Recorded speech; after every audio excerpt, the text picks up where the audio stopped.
Noel Brady, you are in Dublin, Ireland right now, right? Is it Dublin or?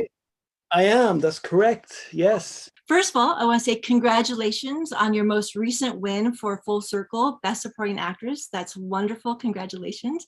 Your Much? has now won what, 12 awards? Yep, not too bad. Okay, all right. So you're a filmmaker, you do it all. And that's what excites me. And I think it's fantastic. I wanted to ask, how did you get started in this crazy business? Okay, before we go, congratulations to you too and your award. Let's get that off the page and onto the big screen, eh? Right, exactly. Well, I'll be waiting. you're an artist. No, we are artists, and I think it's up to us to put messages out there. And Mhm. I think it's a very vital job what we have. We have, right? Yeah, We yeah, can't. absolutely. So okay, but you do it all. You do the writing, directing, cinematography, editing, music, sound. I mean, and I think as an indie filmmaker, that's probably part of what you have to do as you get started, right? Or Okay, well, I'll answer your question just okay, so you all don't think. Where did it all begin? Okay, so we're going all the way back to 1994, and I was in college doing drama. I was doing acting, theater studies to be precise, and that was the first time I had to go at writing. So it's not my first rodeo when it comes to writing, and we did everything in theater studies, mainly acting, but it was my first time to write a stage piece and to direct it. And that Christmas of 1994, I got my first video camera. And back in the day, now you and I will know what I'm talking about here, but there'll be people out there who will go, "What? What's a video 8? What's that?" And this is going back to like VHS, SVHS, and so forth. And I made my first film with my mother and father as the stars on wonderful. Christmas Day, because I got my camera Christmas Day 1994, and my father was James Bond, my mother was Miss Moneypenny, and that was my first film, and I went on to annoy all my friends making films. And back in those days, Sophia, you'd shoot on the camera, okay, and there was no Final Cut Pro, there's no Premiere or Sony Vegas or anything like that. So you would rig the camera up to your VCR, Right. and you press play on the camera, and when you see the bit you want, you press record on the VCR. Okay? And that's how you edit it together. It was called crash editing. It's a technical term for it. And if you had two VCRs, you could add in music and sound design but you're going down. But anyway, so I made a few hundred films like this back in the day, annoying all my friends. And then I kept on doing that, and I went on to college after drama and acting. I did computers, I did CGI, that sort of thing, and then I went into film and TV production after that, and that's where it all began. And then got out in '99, 5 years of college, and had to go into the big bad world in '99. And I worked on a feature film, a little known feature film, and I don't mean that sarcastically. Nobody will know it, called Ritual. And now the Ritual was supposed to have Colin Farrell in it, our own Colin Farrell, Right. but he wasn't able to make it for some reason, so they got somebody else. But I learned an awful lot on that production. Wow. So I learned there's nothing like being on set for 15 hours to kind of, oh, this is what it's really like, you know? Right. All right. I got an internet is unstable. Ah. No, there, just I hope we don't lose one another. But if we do, Sophia, it's not me hanging up on you, okay? Well, no, it looks great. You look fantastic. So did you ever have any aspiration to go back to acting once you learned all about how to make a movie? Do you still want to do that, or have you done that? Funnily enough, only in the last couple of years, I kind of had I wouldn't mind giving that a go. Just to be on the other side of the camera, but it is so tough for actors. It's so tough, especially, you know, I don't really do, but I used to edit show reels for a lot of actors, and my God, you get some really good actors, but not in very good films. You know what I mean? And because oftentimes the filmmakers who are starting out. So there's always part of me goes, oof, they do a great job, but you know, the sound is terrible, or the camera angle is terrible, or you know, it's undermining what they do. But yeah, I would think about it, but not in any serious way, Sophia. I'm very much want to tell my own stories and direct my own films. And the other question you're asking me, I do everything. That's kind of a matter of necessity. um, Full Circle, I raised €2,000 to make Full Circle, and that was it. Um, so people go on about like, you know, oh, I had no money, no funding, and then you find it $250,000 to make their film. And so I really no money to make it. So no money to pay crew. So I just had my sound operator and makeup, and I paid them as best I could. And I did everything else. It's a bad thing and it's a good thing. Right. It's a bad thing because your energy is going every which way, every which way. But it's a very good thing because when I do work in the future with other DPs or lighting, I know what everybody's doing. And I know, you know, if they're doing a good job or a bad job, or and I can be more importantly, I suppose, I can appreciate what they're doing. You know, I can appreciate what everybody on set is doing as far as crew goes. And I've done acting, so hopefully I can appreciate what they do. But yeah, and the music is only a new thing. I started learning piano about going on 2 years ago now. And so I end up doing the music for the last two shorts as well. My piano teacher so proud of me.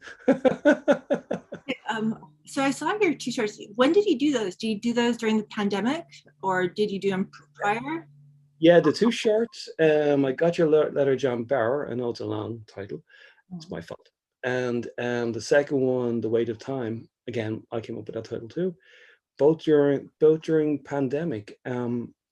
The first one, Sophia, that was I Got Your Letter, John Barrow, and that's Mark Schreier, who was one of your fellow Americans and a very good friend of mine. In here in Ireland, the Irish Film Board, they call it Screen Ireland, they acknowledged that a lot of actors were really struggling for work. Well, there's no work. Right. So they created a scheme called Actor as Creator.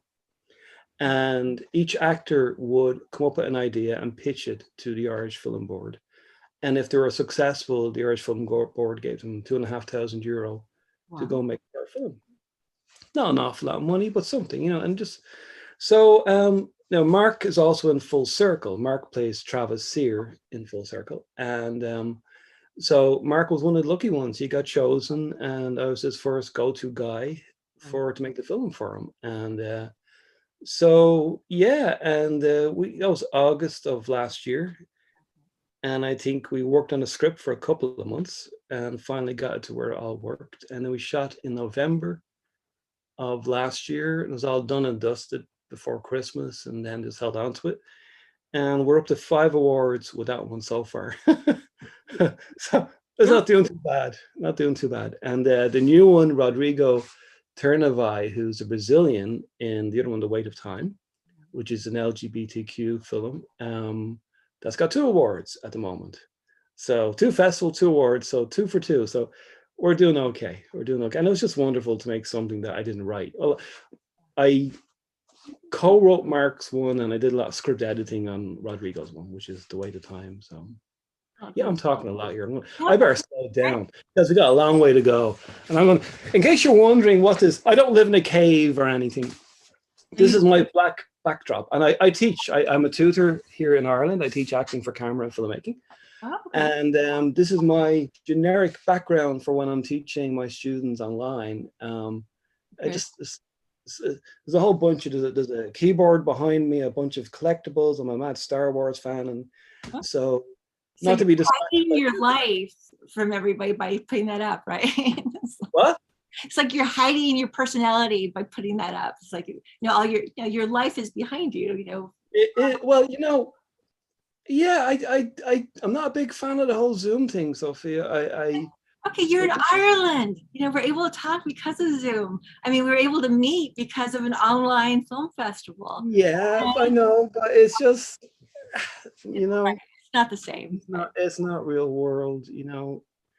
But anyway, look, I'm a bit of an old fogey when it comes to all these technologies, and I kind of despite using them and living by them, I gotta admit, so I am a hypocrite. Mm. But there is a part of me that just, I want to meet people in the real world and shake their hand, Right. and and but anyway, this is the world we live in at the moment, At the and moment, it will change. changing, and hopefully those days will come again. Will Right. come again. So. All right. So now that you have, so many awards coming at you, which is validating and exciting, what are you working on now?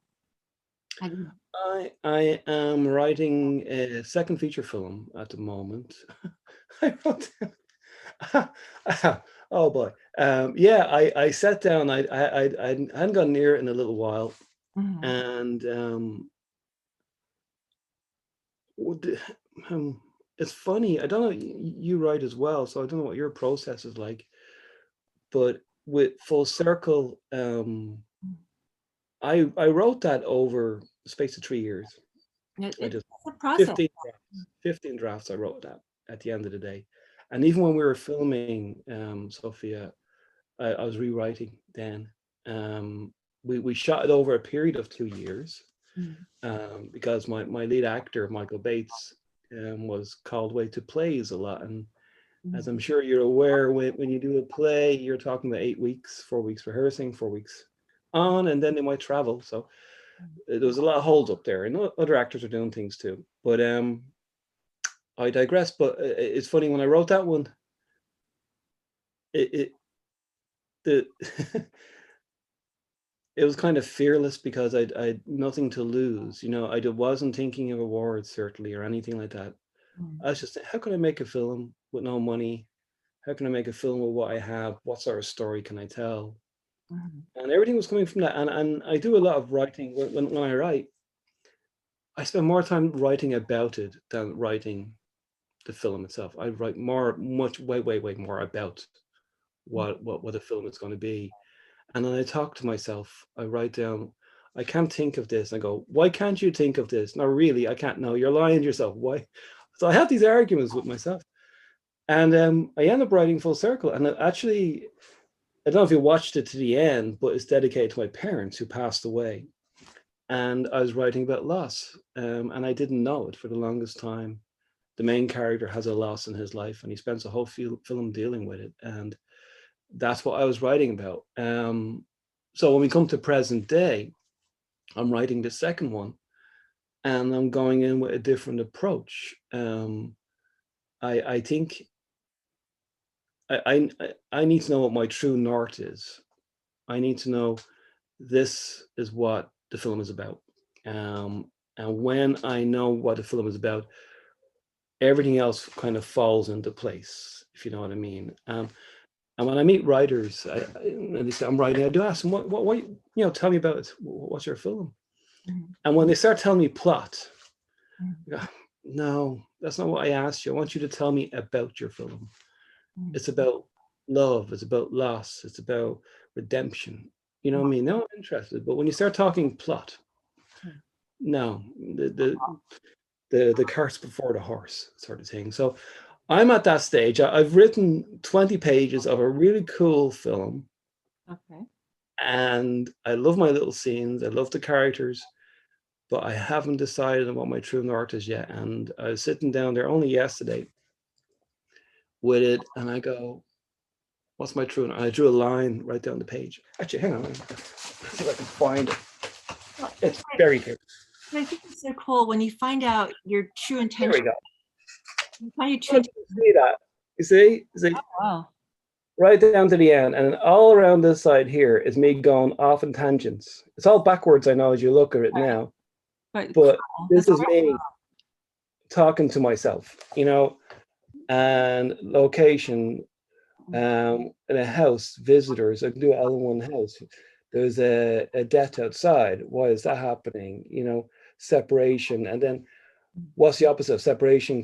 Coming together, loneliness. What's the opposite of loneliness? Friendship, regret, redemption. So I'm writing the negatives on one side, and then starting to think, well, what's ringing through here for me? What's connecting? What's truthful? And it's gas.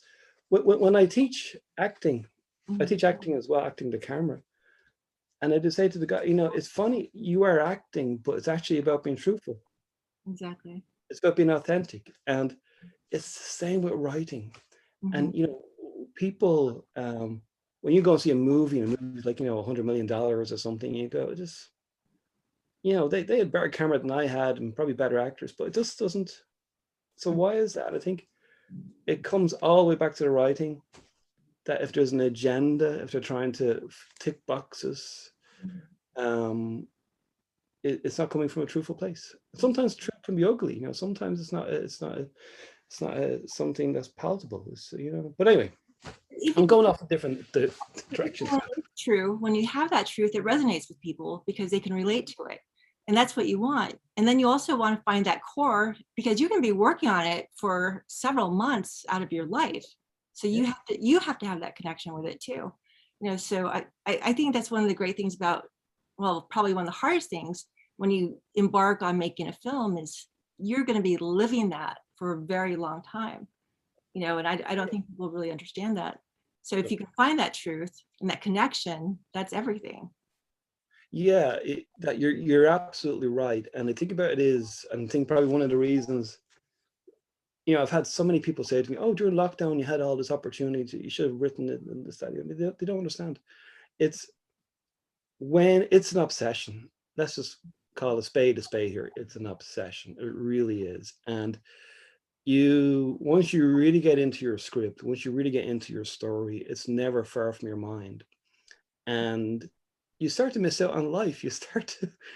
You're walking around like a space cadet because you're always thinking, and you don't get to enjoy movies so much, I find, because I'm watching a movie and I see something in it and, oh, wait a minute, maybe if I went, what's happening there, if I put that there, and I'm no longer watching a movie, I'm now thinking about my own film, my own story, and I'm missing out on the moment.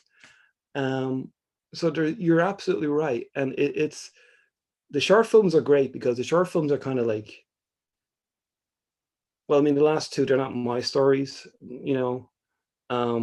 So it's not me. It's certainly got my fingerprint all over it because I'm doing camera and directing and editing and everything. But it's not coming from in here, you know. Whereas Full Circle is.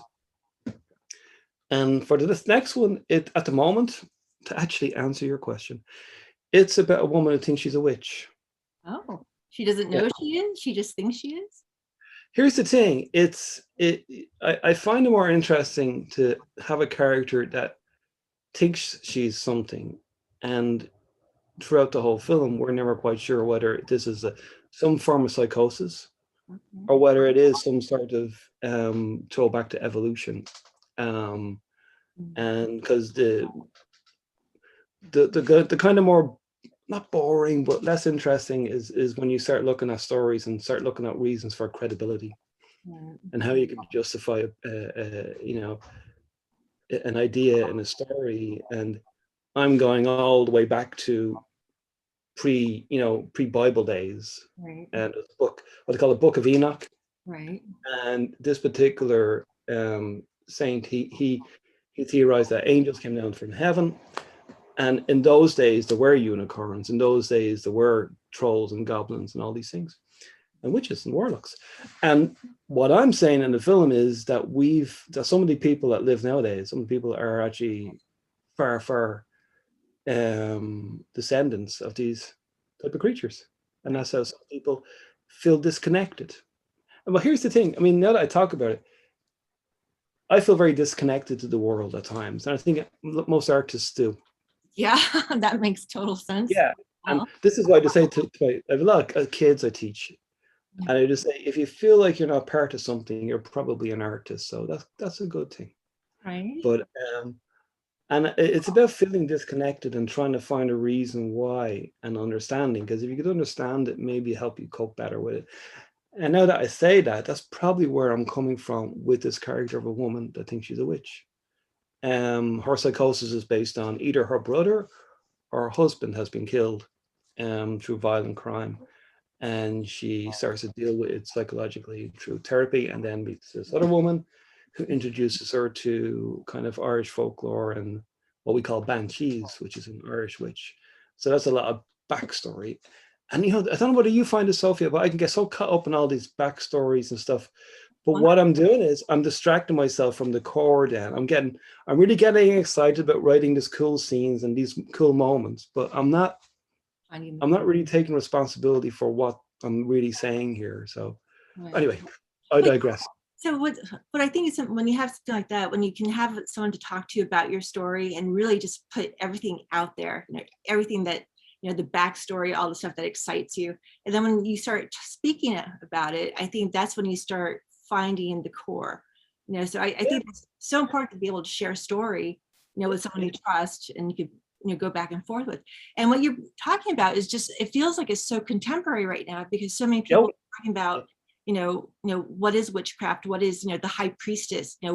How do we bring in the divine goddess, the divine feminine? And that's, generating a lot of talk right now, especially in film, with more female led characters, which is like in high demand. So to have that type of character really explore that, it seems like it goes so much more than the quote witch archetype. But what is her power? It sounds like she's on this journey of figuring out, who am I? How do I claim my sovereignty in this world where people don't even acknowledge me? Yeah, you are absolutely right. And when you look at Star Wars, for instance, okay, I'm a big Star Wars fan. I'll put just say Come on. cool. When you look at the reason that worked, it isn't because it's about spaceships and lasers. It's because he's actually told a story that's ancient, Right. that is buried in myth, that's buried in folklore. And that's why we resonate and we relate to these characters. Because after Star Wars, a slew of movies came along and TV shows that were rip-off Star Wars things that tried to just, oh, we'll have lasers in it, we'll have spaceships in it, and it worked. No, that's not why it works. So it's the exact same thing here. So the commerciality of it, if that's even a word, is okay, it's a witch, and witches are very cool and in vogue, but it's actually more about, just like you're saying, it's about like, I can see a character that I'm not a witch or have any special powers, but I actually relate to them because they're trying to find themselves, they're trying to understand their place in the world. And that's a very universal story, actually, but it's just been told in an angle that is maybe new or hasn't been explored in that way before. But then again, we all our archetypal superheroes have these very important facets to their character that make them accessible. Otherwise, they just wouldn't be accessible. Well, You know? Well, I want to go back to the witch part for a second, because so many people, and I have to, because when people say witch, they automatically think something evil or something bad, but if you really go far back, when it goes back to like quote paganism, where it came about, was about, being part of the earth, knowing about herbs, how to heal, how to, make, to have things connected, when you're really connected with the earth and you're connected with your spirit, and it's not really a darkness, but it's about a balance with nature. And it's funny because people always think, oh, they think of the witch like from the Wizard of Oz with a great big green nose, and it's like, I'm dying if you throw water on her, but to maybe take a different angle on it, and maybe not see it as something that's bad, but something that's powerful. And when people see something powerful, sometimes they equate it with being bad because they think they're going to be taken advantage of or hurt or something. So I don't know, as a woman, I think that could be interesting. Yeah. But here's the thing. What Shakespeare said, nothing's either good or bad, but thinking makes it so. Right. And certainly this particular character actually kills someone at the very top of the film. Ooh. She causes him to take his own life at the very top of the film. Yeah. So that's a pretty bad thing to do. Okay. Yeah. But he's a pretty bad guy. Okay. So, and this is a funny, only when I was going through it, I was going, oh, Jesus, I don't want to go down the anti-hero kind of Joker road, but I find that very interesting and intriguing too. But it's, for me, I remember talking about this with my lead actor in Full Circle, Michael Bates, and we were talking about how interesting is it to have a character, and we were talking about his character. We didn't quite go there with it, but to have a character that you utterly dislike and find obnoxious and distasteful, and at the very top of the film, and 90 minutes later, you loved him. Yeah, How that, interesting was that? Because here's the thing, you could meet me today or meet me tomorrow, and I could be the biggest asshole in the world. And you meet me the next day, and I'm the nicest guy in the world. Because we're not good or bad like that. Maybe Hitler, but we're not good or bad like that. You know, people, and that's what's interesting. And also playing on people's, preconceptions as well. I think that's very interesting. But and I suppose in the back of my mind, the thing about a woman being a witch or thinking she's a witch, it's about power. right. It's about power, and it's about power over men, but power over people. But ultimately, yeah, that's fake. That's not really power at all. Right. That's actually a very bad way to be, a bad way to exist. And these are the. I'm always going to come back to this kind of like a core, because that's the sort of story I want to tell. Right. But I think that's what she's going to kind of come up with. That's where she's going to go with this. So she has to find redemption, and like the crux of it is at the moment, she causes the son of a crime lord in Ireland and Dublin to take his own life because he caused the death of her son at the moment, or brother. Revenge. So it was revenge, and then she's going to do it again. But the Oh. second time she does it, she's doing it to somebody that she thinks is something he's not, Oh. and he actually doesn't deserve it. You see, so now it's always going to be a character study rather than something that's fanciful, or that's what makes it accessible. This is really good for me. I should be taking notes here. But yeah, I actually, it's funny when I talk about with you, I really am, and the whole world, as it turns out. This is good. And what's so hard too is, as an actor, to have that kind of role. I mean, they love that sort of thing, something to really explore and dive deep into, and I think that's more exciting for actors, as opposed to getting the gun out and bang bang, to really dive in deep within self to find that. Yeah, it's, and I love that. I love that. When we did Away to Time, the LGBTQ one, I rehearse my films. I'm one of those rare breeds of directors that rehearses. And I remember I was rehearsing with those guys, and I kind of, when I rehearse with my actors, you kind of have to read a room with actors, because some actors, every actor needs to be directed differently. This is the thing. And both Rodrigo and Cormac, who play lead in The Way to Time, I do a kind of technique where I talk to them in character. I should talk to them as the character. Right. And what I do is, with Rodrigo, for instance, who plays Felipe in that film,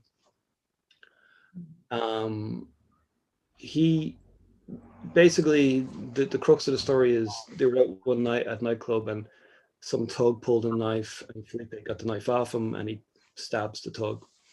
And his boyfriend, Jason, comes along, and he tells him to run away. Felipe runs away. Jason goes to prison. And this is all Rodrigo's idea. So I get my script. This is one thing I say to my students: print your scripts out.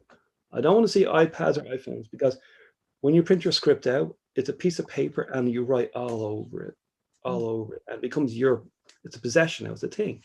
It takes on a real tangible. And I remember, what is it about this character? And it was guilt. So when I was directing Rodrigo in character, I kept pushing Felipe. I said, what are you feeling? What is it? And I got him to say guilt.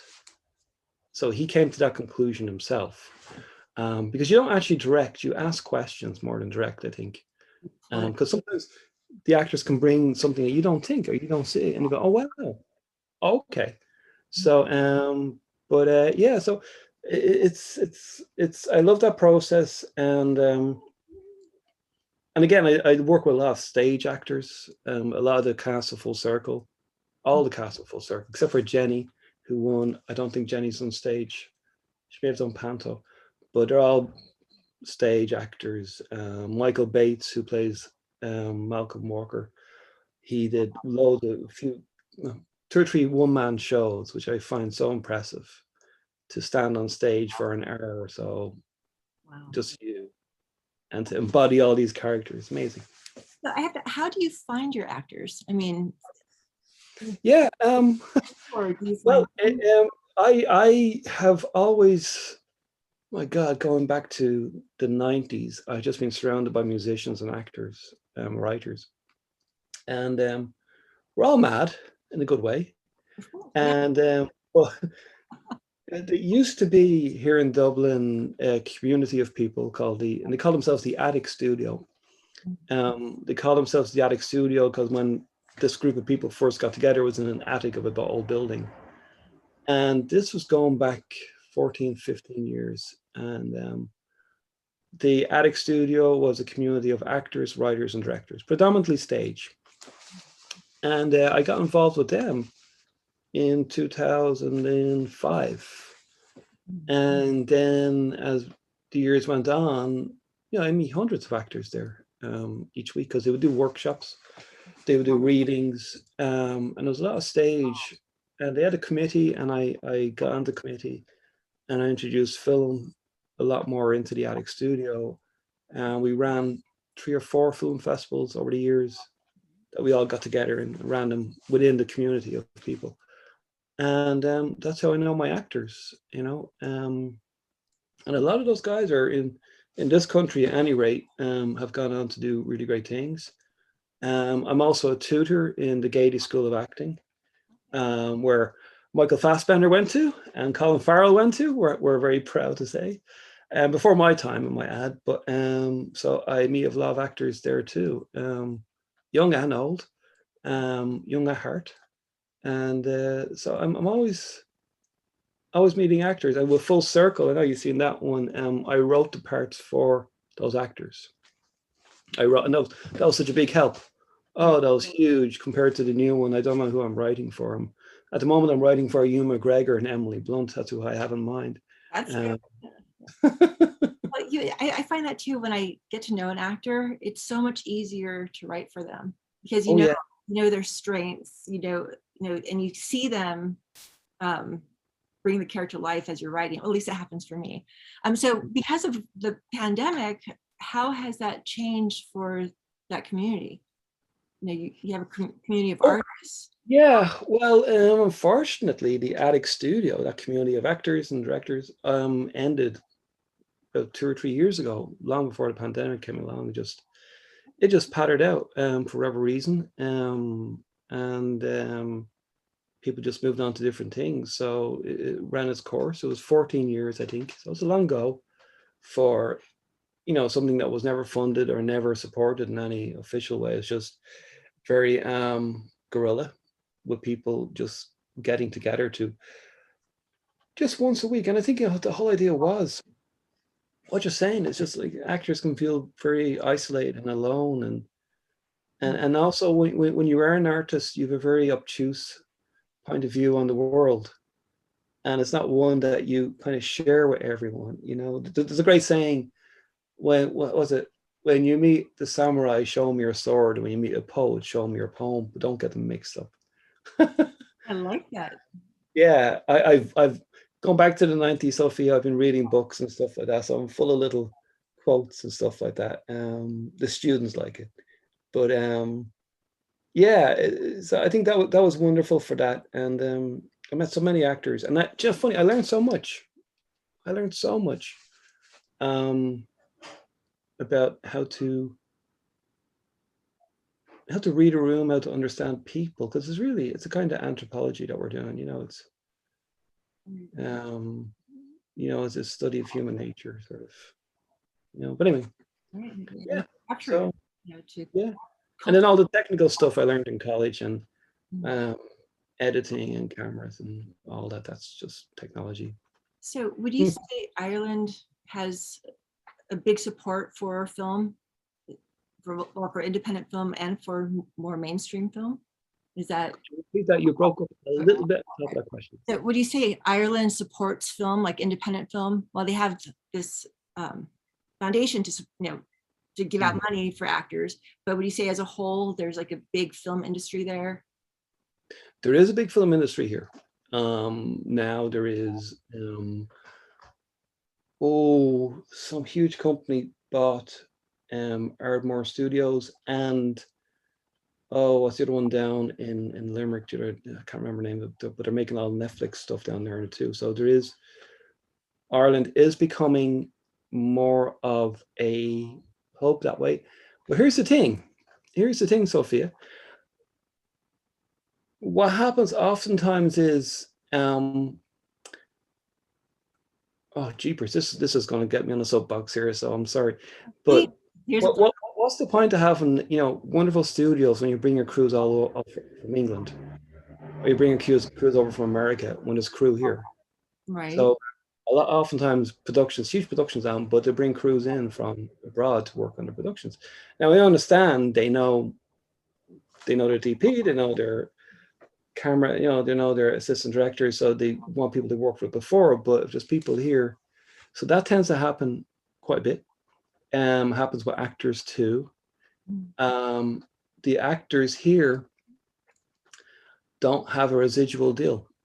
No, it's disgraceful. Uh, I know actors who were in Batman Begins, for instance, okay? Yeah. And they were in Batman Begins, this is 2005, and they're still getting paychecks for that every year from Batman Begins. But the reason they're getting that is because they went to England to shoot it. If that was shot here, they wouldn't get that. And They don't get that. why is that? Because there's not a union for actors there? There is a union, there is Irish Equity, but they're just, I mean, I'm not going to get too much into it because I'm not an actor, but I've heard enough actors bemoan this, and it sounds quite wrong to me that, like, for the purposes of traveling for 1 hour to London, you end up getting a paycheck every month for a huge movie for, you know, a handful of lines. Whereas if you do the same movie here, it could be just as big.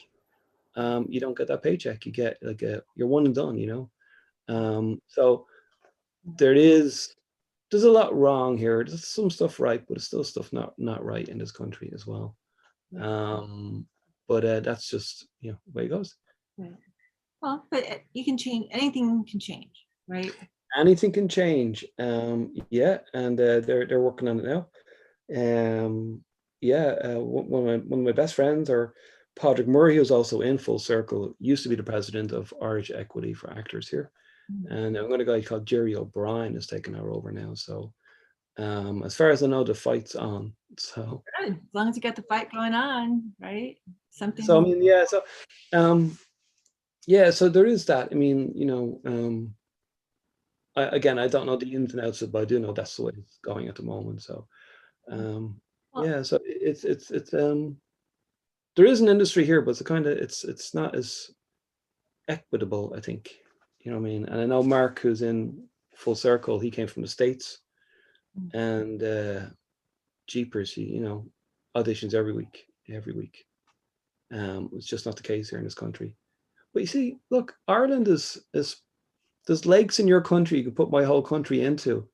You know what I mean? We're pretty bloody small over here. Do you know what I mean?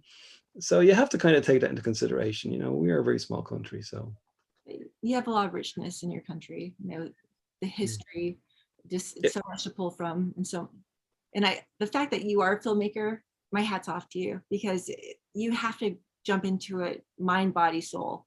It's not something you can just do because as a hobby. It's something you really have to dive into because you invest so much of yourself into it, and I admire that.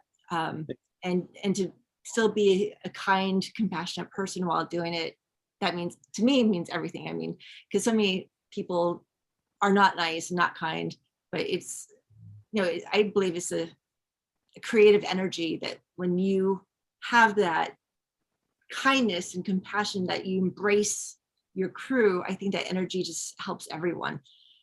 That's my opinion. You are absolutely right. Absolutely right. And I tell you, the two shorts you saw, I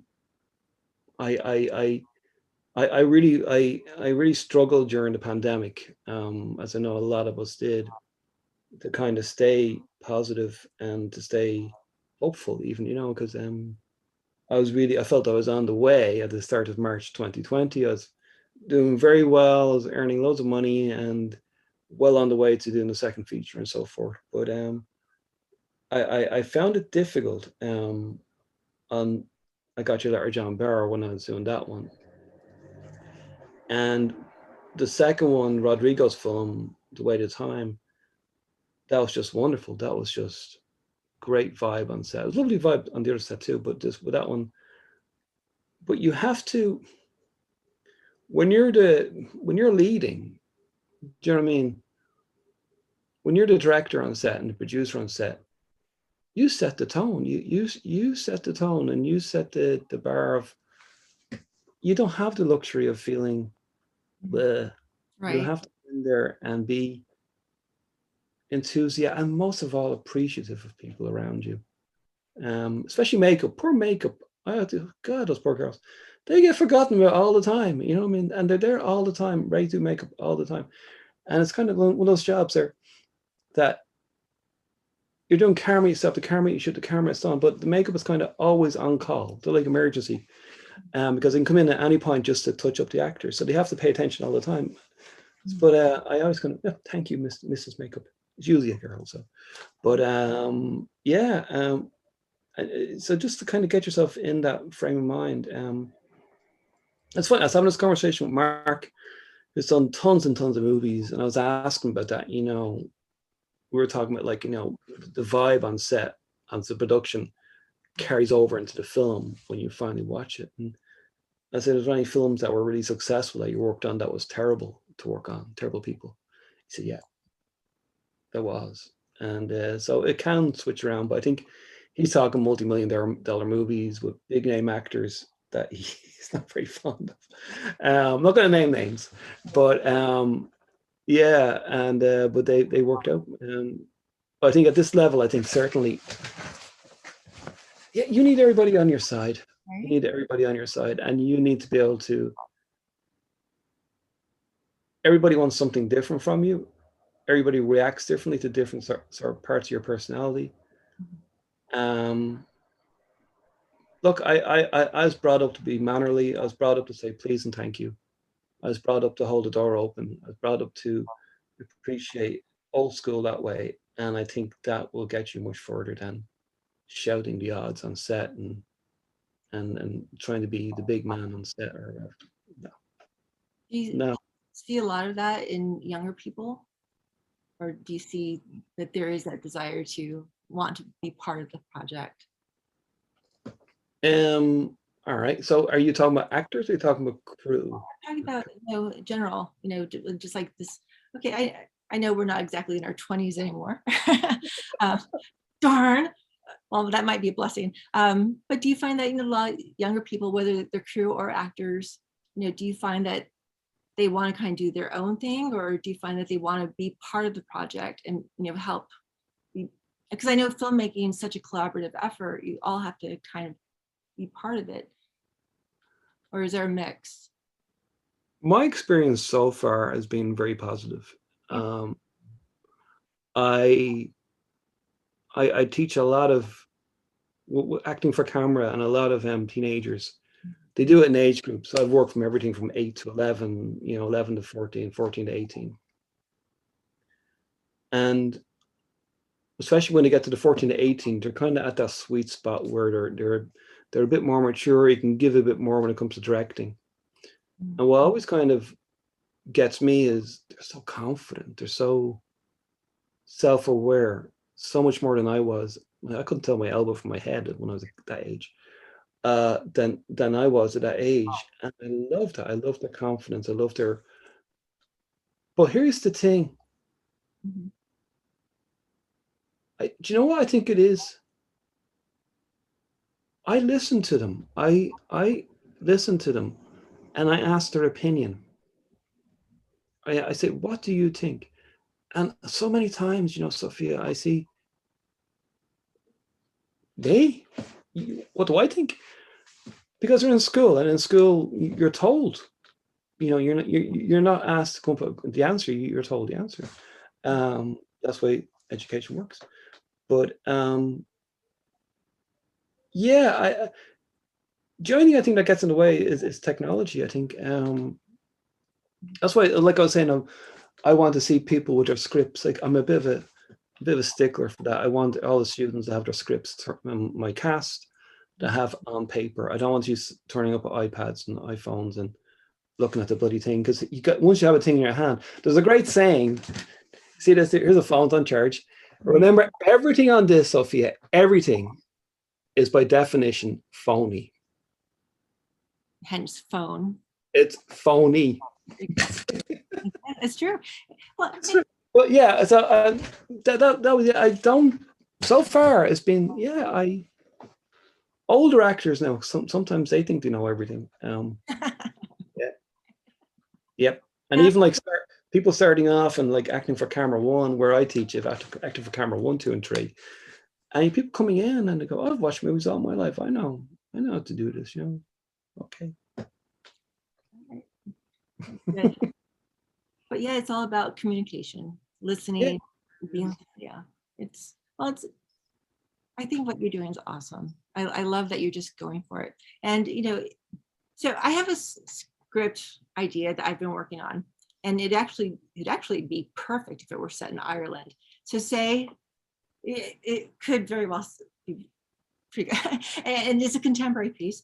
If I wanted to do something like that, as an American, how would it, say pitch you? I mean, would I be able to film it there, or do I have to go through some sort of film board? Or if I want to do it as an independent film, what would that be like? Well, I mean, if you wanted to film abroad, okay, this is going back to my college days and learning, you need a thing called a carnet or a carney, and that's a legal document that lets you bring all your gear and your stuff over like that, and then all your crew you're bringing over need to have visas to work here. Like I need a visa if I got a job in your country.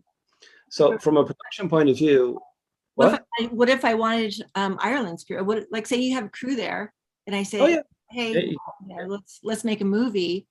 I have some funds. So could I use your crew? Or or does it have to be certain permission? Yeah, absolutely. If that's the sort of thing you're serious about, I would just drop an email to the Irish Film Board. Screen Ireland is what they call themselves now. Screen Ireland, and get in touch with their they'd have some sort of liaison officer, I think, especially for productions abroad.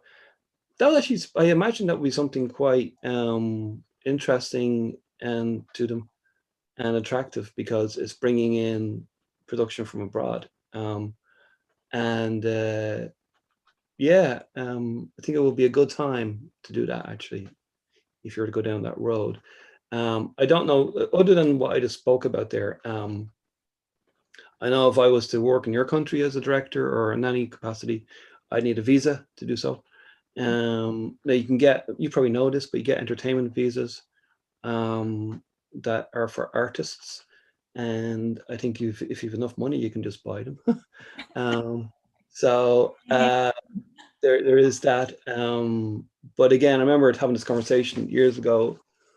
I did special effects in a former lifetime as well. As an American, I was working with Mike Mesmer. He worked on Batman Returns and huge movies, Mars Attacks and stuff.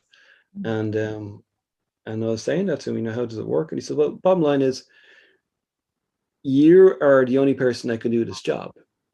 It's not like you're a dentist going to Ireland to be a dentist. We've dentists over here already. But Sophia is the only one who can direct this film. So, okay, well, we have to give you a visa because you're the only one that can do it. So, and it's the same way if I got her to go to your country, they believe, for better or for worse, Noel is the only guy who can direct this film. So I'm sure it's much more legal than what I'm going on about here, but so far it hasn't been something I've had to deal with yet. Maybe I will someday. Can't give you much more advice than that, which isn't very much, I'm sorry. Yeah, but so I just wonder how much red tape would be involved to do. Red tape, I would imagine a fair bit. I would say, the first thing I'd say to you is, if you knew somebody who is connected to Screen Ireland here, that would be, if you're serious about that, if something you want to explore.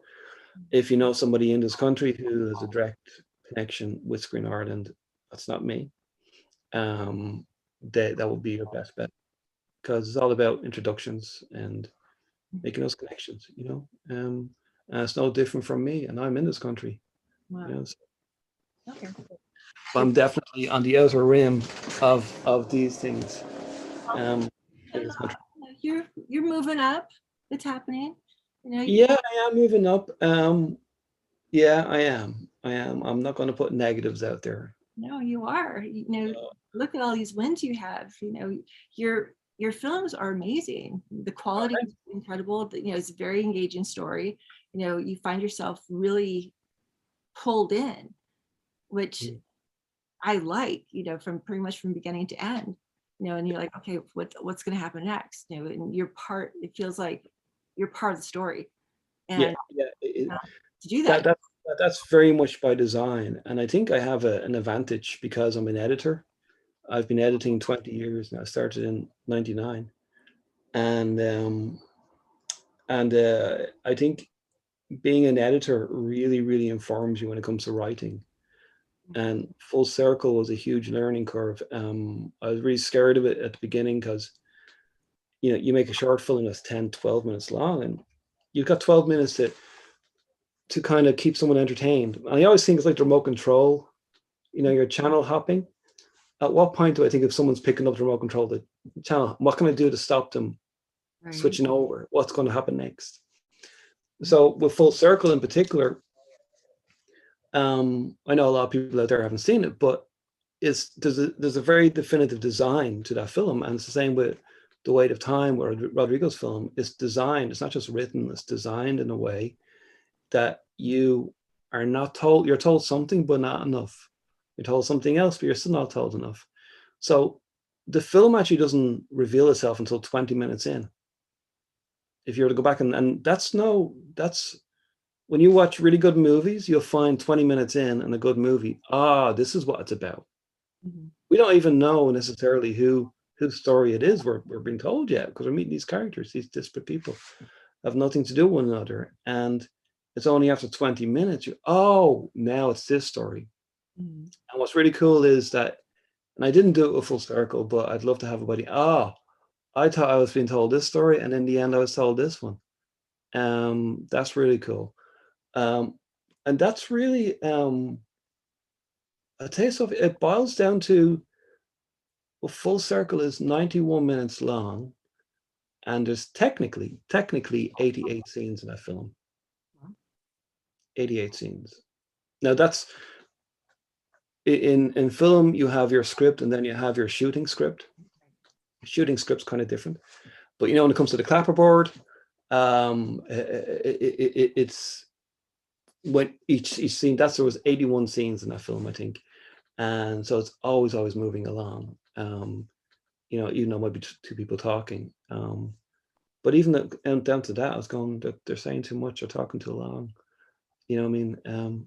So I picked them up. I need to change it. So, yeah, and I kind of like, and I try to do a Full Circle. It's not to have people talk.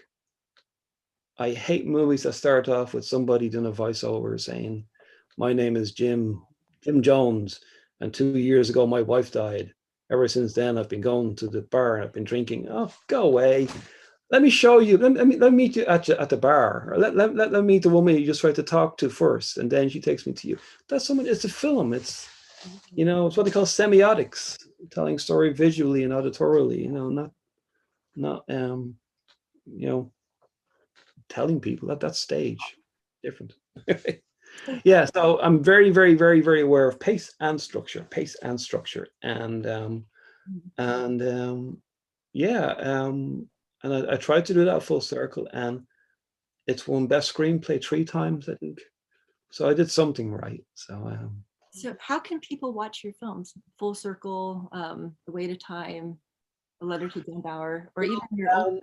well, all those films, Full Circle is coming to its natural end now. It's been on the circuit a while. It is available in your country on Amazon. Gotta love If them. people Amazon.com, it is available for download on Amazon for a couple of dollars. So if they want to go there, I'll send you the link. So if you want to put it in the YouTube page, I'll certainly do that. And it's gotten some lovely feedback from wonderful people actually in America. And I really wanted that kind of American Irish connection as well with Mark and Michael, you know, but Mark is just beautiful in the film. He really is, and again that comes back to, we all as people have a certain energy and quality to us that's just innate, you know what I mean? And the characters that both Michael and Mark play in the film, Malcolm and Travis, you know, the energies of these people that they play is very close to what they are in real life. Mark's a lot smarter than Travis, maybe, but Michael would have that very internal emotional intelligence, because he, you know, you don't notice it, but if you watch that character in the film, he has to stay just there the whole way through, just there until the end when he breaks down, and be interesting, not be boring, but just to stay there, and to kind of have people at the end invest in him. That's a big ask, you know what I mean? But yeah, the actually, I'll share with you one of there's loads of influences, but one of the biggest influences, REM, Everybody Hurts. That song, that was one of the biggest influences for Full Circle, which I haven't actually said before in an interview or anywhere. Other movies like The Fisher King was an influence as well. The Soloist, all these movies. But REM, what I loved about it was with that music video, even now when I watch it, it just touches me. Just all these totally disparate people stuck in traffic. And as he sings his lyrics, we hear their thoughts, which is different to the lyrics, but they're the same. Do you get me? They're different, but they're the same. And we're seeing into the lives of all these people, and everybody's stuck. Everybody's stuck in this technological thing called the car. And it's only when they get out of the car and re-engage with humanity, they move forward. And I just loved the metaphor. I loved how elegant and how simple an act yet resonates so deeply with me anyway. And that's one of the, I remember saying that to Mark, REM's Everybody Hurts was one of the biggest influences for Full Circle. I love Because that. they're all, nobody knows one another in that film, you know. Well, two of them do, two of the characters do, but the rest of them don't. So I love that art inspires art. You know, yeah, absolutely. Art inspires art, and but we're surrounded by art. We just don't think it all the time, but we're surrounded by, I think it's what, you know, the fact that we're human, the fact that we question our existence, we question the world we're in, and that we look for creative ways to answer those questions. That's crucial. It's integral to who we are. And I think it's funny, at the top of the interview you were saying to me about, you know, about how important it is, and as artists, how and I can see why people might kick us to the curb a bit and say, well, you're not doctors, you're not creating vaccines, you know, but we're creating so much more, and so much more that when it touches you inside in a way that medicines can't. Right. You know what I mean? And if you do want to go down the whole science road, I mean, God, there's nothing better than a good laugh for Right. the immune system. You know what I mean? And a love and a hug. Mm-hmm. And I really think, you know, we are suffering because we're, for the most part, demonstrative people and want to be touched and held and touched and feel connected. And I think there's a lot of disconnect out there at the moment. And hopefully again that will See, come good. we are right now that REM song. We're all trapped in the car. Aren't we? Yeah. That is such a, yeah, wow, you're so right. That really is COVID, isn't it? That really was the pandemic. Yeah, Um, yeah, uh, people. But yeah, I think, and this kind of goes back to the story that you're developing, when you find your truth, when you find your sovereignty, and you find that joy of who you yeah, are and what your intention is, yeah. you live it. I think that shifts energy all around you. So no matter what's going on, you're in this state of power, you know, not Mm, power of controlling, but power of who you are. And you're able to create I mean, you did 2 shorts recently, you did a feature film recently. This is, I mean, this is all your inner joy, your inner being of creativity, and you're tapping into that. So no matter what the circumstances are, you're still doing. And I want people to see that, because whoever you are, whatever your state of being is, you have that ability to really tune in and know what your intention is, and you can do and find that space that makes you feel alive. You are 100% right, but there's a caveat. All that takes courage. It takes courage, Sophia. It really, really does, because the world and society and so much, especially now at the moment, I think it's kind of geared against it. And I know I'm a hypocrite because I use technology all the time, but technology actually, in a way, gets in the way of that creativity. But it takes courage. And it's funny, when I be talking to writers and all that and so forth, it takes courage to put your heart on your sleeve and go to the world. Hey, this is me. This is me at my rawest. This is me at my most vulnerable. That takes courage. And you're opening yourself up to be shat on, or you're opening yourself up to be lifted up, and you don't know. And some people will shit on you and enjoy doing so. And even only in the past week, I've gotten some messages from people. Just, stop posting so much on Facebook about your wins. You shouldn't post this. You shouldn't post that. Really? Keep posting. Keep doing it. Oh, hell yeah. I hope. What I loved about it was the next day after, I won another award. So fuck you. Love it. Do it. And I tagged them as well. Well, because your win inspires so many other people. I sure hope so. But here's the thing: you can put your energy into that. You can put your energy into your own art and get out there and do what I'm doing. But it takes courage. You're absolutely right in what you're saying. But it takes courage to tell a story that you really feel strongly about, that you really feel connected to, that you really feel is. And then the thing, the danger, and I've seen this happen with other writers and filmmakers, is a danger to become self-indulgent. And I'm really super mindful of that. I'm really super mindful of, because you turn me off then. If I'm watching your story, your film, and this is just all about her, it's all about him. You know what I mean? I'm here as well. I'm here. You share this with me, I'll love you. You know what I mean? I will love you and I will support you when you share this. But when you're just standing there saying, this is what happened to me. It's me, me, me, me, me. It's like, and I think there's you need to find the balance when it comes to writing and storytelling between those two pieces. And again, like with Full Circle, like the main character is a journalist who was in Gaza. I've never been to Gaza, thank God. I'm not a journalist.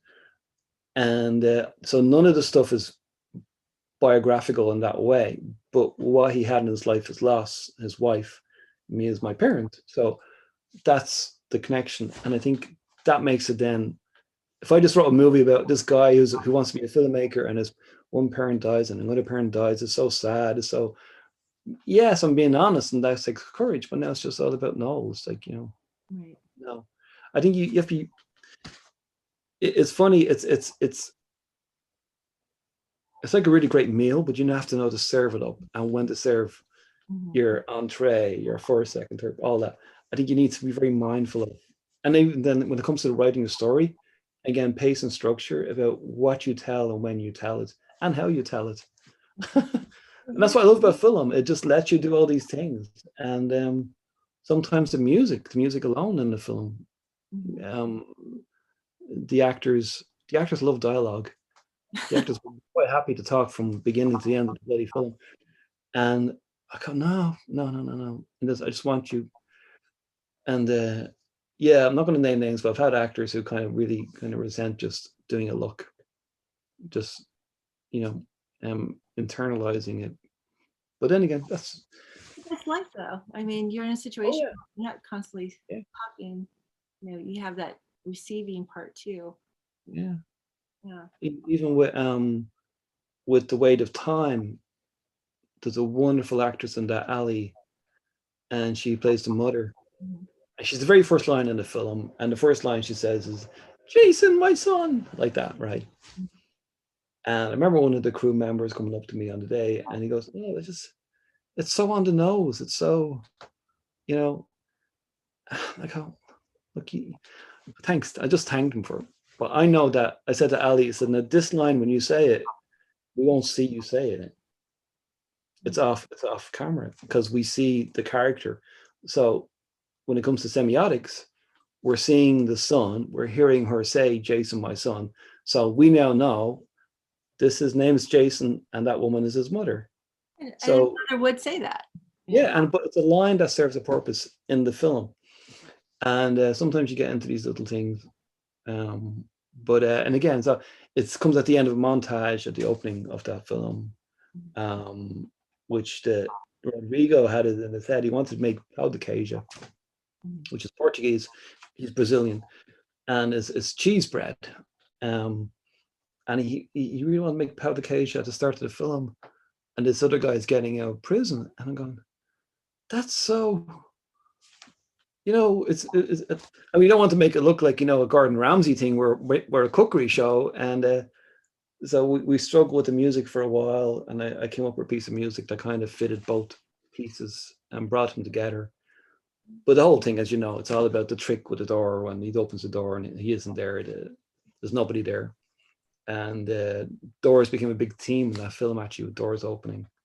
And it's funny, I did a sound design on that as well, Oh. and I broke one of my rules. I used the same doorbell sound design on both houses. Usually you wouldn't do that, but because I want to connect all the characters together, I decided to use the same doorbell. Oh, that's clever. Yeah. Yeah. And there's a couple of scenes in Full Circle where there's no sound at all. It's all sound design. I remember the scene on the keys that we call them the keys here in Liffey. There's a drug deal scene where this character buys drugs at night. That's all sound design, and the character sighs. He goes like that, and he hands him over the money, and then he blows my kiss up like that. Oh. So I have to do all of that. That's me going. That's me going. That's me crinkling Foley, doing Foley with the paper. Remember, and most times we see Malcolm's hands in Full Circle. They're my hands, Right. because on the day I want to move along as fast as I can. So I call them mechanical shots because it's just a hand doing something on the phone or something. So some of those things are shot in my backyard. Another day, footsteps, or we recorded all the footsteps at the end of the film. I did all that Foley in my living room, walking around with a recorder, watching it on my phone and trying to put it right. But you don't notice these things, and that's part of filmmaking and part of, because the boards, the floorboards are very creaky, and it's funny how the floorboards are so creaky, they're ruining the moment Really? in the film. Yeah, because it's supposed to be a very emotionally, filled moment, and we hear squeaking floorboards that undermines all the moments. I remember I did a short years ago, and there was a death scene in a forest, and the guy's dying, and it's all very dramatic. And all we hear is birds tweeting merrily in the background. And I just, no, it's wrong. The birds should be sad. You know what I mean? In the movies, the birds don't tweet when someone dies. It just doesn't happen. So all that had to be sound designed, and I forget how I got around it, but I remember the bloody birds tweeting. So, but again, when you watch movies, that's part of it. But the great thing is, you can when you know all this, when it comes to sound design and post production, you are still telling the story. You're still telling the story through music. You're still telling the story through sound design. You're telling the story through grading, how you choose to grade your film, and how you choose to make it look. And then, like, when you go back to your production, if you have the money, I didn't have the money for a full circle, you can do much more of a production design thing and paint the walls the color it should be. If it's red, it's very angry. If it's blue, it's very relaxed. Or if it's black, it's whatever, you know. So, but I didn't have money for that sort of thing. So Look how much you did without money. You know, yeah, pretty amazing. I mean, that's very commendable. I mean, you created something magical. You know, so imagine when you do have money, you know, yeah. how possible it will be. So it just really stretches who you are by making it happen. You know, so Yeah. you know, hats off to you. That's great. Thank you, thank you. And the Gaza thing was a big. People didn't think that'd work at all. Um, that was shot. That was shot on the outskirts of Dublin, a place called Finglas, in a boardroom. Oh. There's actually a makings of. I should have sent you that link on how I did that, because I knew once I created this whole tunnel, because when I was writing the character of Malcolm, he was always going to be a TV personality. He was like Dr. Phil at one stage. Then he's more like Jerry Springer. He's always some guy like that. And at the time, this is 2014, 2015, the Gaza was really blown up. It was really in the news every day, and there was a lot of atrocities and love deaths. And I thought, I'll put him in Gaza. And then when I started researching Gaza, in Gaza, they have all these tunnels that go back hundreds of years, you know, that the Hamas built and different people built to ferry weapons as well as just food and everything else. So, once I put them in a tunnel, I can control it, you know. And then I bought stock footage, which was we see the stock footage above of Gaza, and when you watch the movie now, you say, "Oh, that's how I did it." But you never question that he's in Gaza, you know. You never. But that's the acting as well. That's Susan Bracken and Michael Bates. And I had another guy dropping bits of dirt over their head. So every time the bomb hit, you know, 10 feet above, the camera rocks. Well, the camera didn't rock, it was done in post. But John would drop dirt on their heads. So. Nice. And then another friend of mine, Jude Steins, is an armorer. So I was able to get the stab vests and then an old t-shirt with a Sharpie, I wrote press on it. And that's how I got around that. And yeah. You exercise your creativity. Yeah, at the end of the film, I'll bore you with another great story. At the end of the film, Mark, who plays Travis, puts the stone into a big stone, the mother stone, I called it. And that's made of styrofoam. And I sculpted the stone he has. I sculpted that. And then I put a magnet inside it. So there's a magnet inside the stone. And in the mother stone, to make it look like it gets sucked into it magically, it's a very prominent moment in the film. I used what's called a mechanics tray. Now, a mechanics tray, it's like an ashtray for nuts and bolts, but it's magnetic, so they can stick it anywhere on the car, and the nuts and bolts won't fall over. So that's built into the mother stone, and that's how the two of them get sucked together in the film. So, and then a bit of sound design. That's great. Okay, so Full Circle is available on Amazon Prime. Is it available anywhere else? It's available on Amazon Prime all over the States. It is, you can buy the DVD if you really want to see DVD. Buy the DVD. Buy the DVD. Support the it's available as well on, there's another platform that's available as well in the UK. Funnily enough, it's not available in Ireland. Not yet. No, I've not got a distributor here to say yeah. When it's kind of funny, I got the film finished and I submitted a rough cut, right, with temporary music on it. I used music from The Mentalist, the TV show The Mentalist. And it got in to festival in London. And I've managed to get the final cut to them in time for the actual festival that February. And while I was going over, this other sales agent in New Jersey somehow read about it or wherever, and he got in touch with me and offered me a distribution deal. Yeah, we wanted to see the film first, but just based on the premise, because it just sounded, you know, you have one guy in Gaza and another guy who believes in aliens. It just sounded, I haven't heard that before. And so he liked the idea, and then he saw the movie, and I guess he thought it was okay. And so that's how that came about. So yeah, so it's been great. You know. All right, so well, no, if someone wanted to reach out to you for whatever reason, as a, either as a scriptwriter or an actor or a producer, how could they get a hold of you? I will give Phoenix Arts is my company, my multimedia company, Phoenix Arts. I'll give you the website for that. Or you will find me on Facebook. If you put in Noel Brady, I always say, think of Noel as in Christmas, Brady as in bunch. There you And go. then they tend to remember the name then. Yeah. Well, I'm so happy I had a chance to meet with you. Thank you so very much for your time. It was great having this time with you. So thank you, Noel. I look You're forward. welcome. And I will toss around those ideas, see what I can do about that script, because it'd be awesome to film a film in Ireland, and I'll definitely talk to you about that. And if I think of anyone or anything, any sort of avenue you could go down in the interim, I'll certainly drop you a message or something. And you never know. You never know.